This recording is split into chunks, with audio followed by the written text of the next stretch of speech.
Pollution is a huge concern.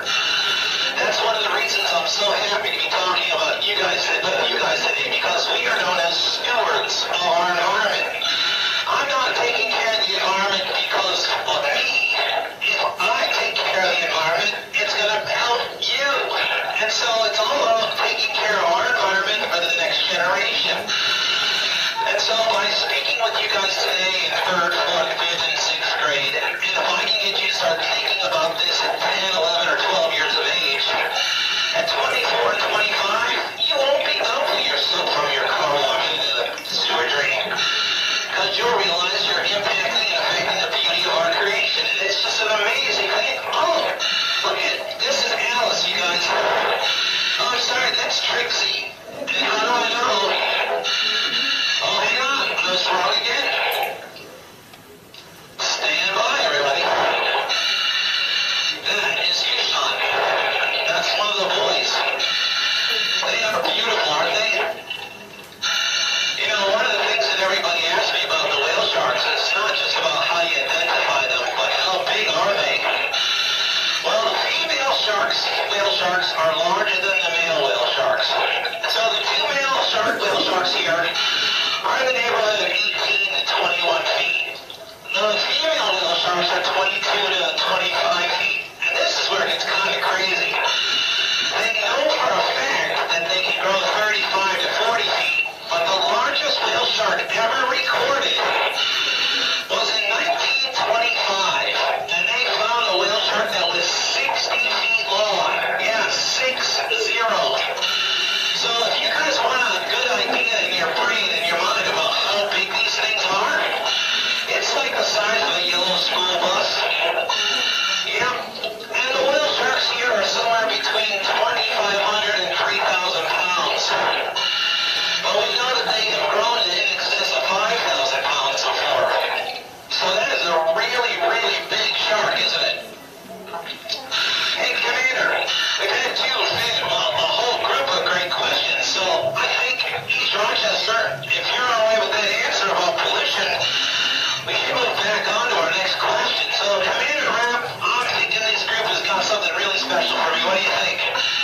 Let's keep it moving right along. We're going to talk to our friends in Hilton now. So Hilton, if you guys have a question, we'd like you to go ahead and ask it. And after that, we're going to have East Rochester on deck to ask another question after Hilton, since I skipped them the first time. So Hilton, go ahead. We'll unmute your microphone and fire away.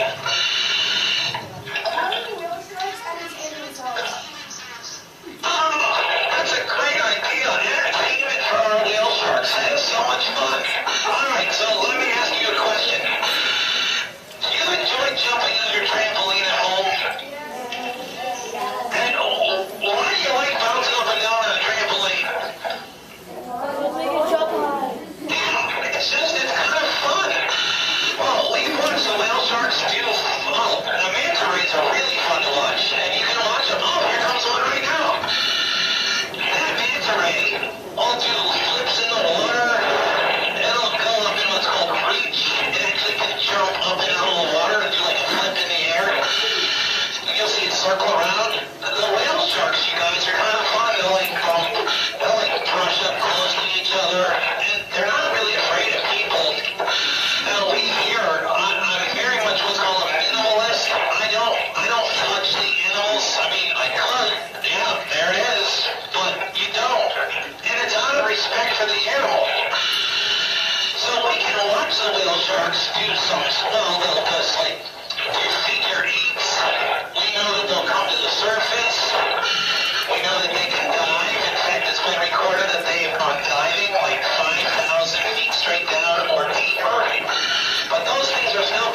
Rochester, you guys are on. Do you have a question for Peter?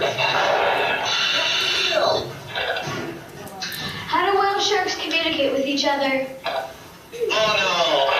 Oh no! Oh, it could be an unanswerable question. Oh, Commander, I might have been stumped. I don't know. I can ask you a question about communication that we do understand.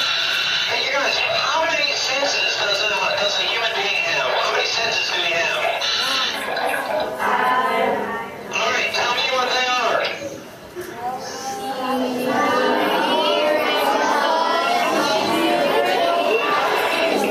Excellent. Now, how many senses do sharks have?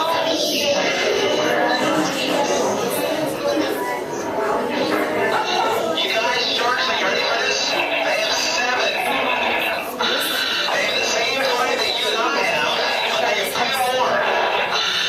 They have something called a lateral line that goes down their side, and it picks up small vibrations in the water, and they know where you are. So even though they're behind you or beside you, they can sense where you are. And so that's one way that they would communicate, by proximity. The other is that a shark has up front by its snout something called ampoules, and some say ampules. But they can pick up electrical current in the water. And the idea is that electrical current flows through salt water easier than fresh water. And there are studies that believe that sharks can actually pick up the electrical current of another animal's heartbeat in the water, like under the sand and those types of things. And that might be how some of our sharks are able to go and get things underneath, like scallions and things of that nature. So communication is difficult. We know that dolphins chirp and whales make noises. There's a likelihood that the whale sharks do as well, and those lateral lines probably play a role. But specifically, how do they interact and talk? That's why the research is starting. And that's why you guys are with me today. It's all about the questions. And it's fun to have some answers. But honestly, it's more exciting to get a question like the one I just was asked about communication, because now guess what happens?